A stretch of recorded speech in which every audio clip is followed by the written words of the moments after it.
Hi, this is me, Robina Srijith from Global Wing Science and OIT Academy, Kidangur. അപ്പോൾ ഇന്നത്തെ വീഡിയോയുടെ ഒരു purpose എന്ന് പറയുന്നത് PTയുടെ ഒരു വളരെ ഡിഫിക്കൽട്ട് ആയിട്ടുള്ള ഒരു ടാസ്കിന്റെ ഒരു ചെറിയ ക്ലാരിഫിക്കേഷൻ തരാനാണ് കേട്ടോ.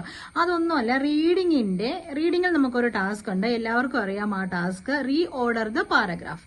ആ റീ ഓർഡർ ദ പാരഗ്രാഫ് മിക്ക കുട്ടികൾക്കും തെറ്റിപ്പോകുന്നു എന്നുള്ളൊരു പരാതി അല്ലെങ്കിൽ അങ്ങനെ കുട്ടികൾ പറയുന്നുണ്ട്. അപ്പൊ ഈ ഒരു പാരഗ്രാഫ് അതിന്റെ ഫുള്ള് മാർക്ക് വാങ്ങാൻ നമ്മൾ ടോപ്പിക് സെന്റൻസ്, അതായത് ഫസ്റ്റിലുള്ള സെന്റൻസ് കണ്ടുപിടിക്കുക എന്നുള്ളതാണ്. ആ സെന്റൻസ് പ്രോപ്പർ ആയിട്ട് കണ്ടുപിടിച്ചാൽ ബാക്കി നമുക്ക് ഈസി ആയിട്ട് മീനിങ് വെച്ചും അല്ലാതെ കുറച്ച് ടിപ്സ് ഉപയോഗിച്ച് നമുക്ക് കണ്ടുപിടിക്കാൻ പറ്റും.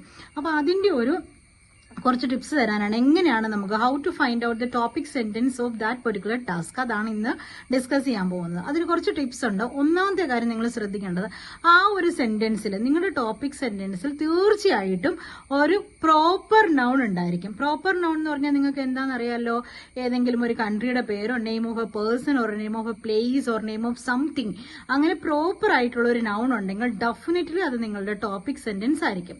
അതുപോലെ തന്നെ ആ സെന്റൻസിൽ പ്രൊനൗൺ ഉണ്ടാവില്ല. ഹിമ്മോ, ഹിയോ, ഷിയോ, ദേയോ, ദെമ്മോ, ദേറോ, അങ്ങനെയുള്ള കാര്യങ്ങളൊന്നും ഉണ്ടാവില്ല. ഇത് രണ്ട് ശ്രദ്ധിച്ചാൽ തന്നെ നിങ്ങൾക്ക് തീർച്ചയായിട്ടും ഈ ടോപ്പിക് സെന്റൻസ് എന്താണ് എന്നുള്ളത് കണ്ടുപിടിക്കാൻ പറ്റും. ടോപ്പിക് സെന്റൻസ് കണ്ടുപിടിച്ചാൽ തീർച്ചയായിട്ടും ബാക്കി ഉള്ള സെന്റൻസുകൾ കണ്ടുപിടിക്കാൻ നമുക്ക് വളരെ എളുപ്പമായിരിക്കും. അപ്പൊ ബാക്കി സെന്റൻസുകൾ കണ്ടുപിടിക്കാനുള്ള ടിപ്പുമായിട്ട് അടുത്ത വീഡിയോയിൽ വരും. അപ്പൊ ഇന്നത്തെ ടോപ്പിക് സെന്റൻസ് ആയിരുന്നു. പ്രോപ്പർ നൗൺ ഉണ്ടോ എന്ന് നോക്കുക. അതുപോലെ പ്രൊനൗണ് ആ സെന്റൻസിൽ ഉണ്ടാവില്ല.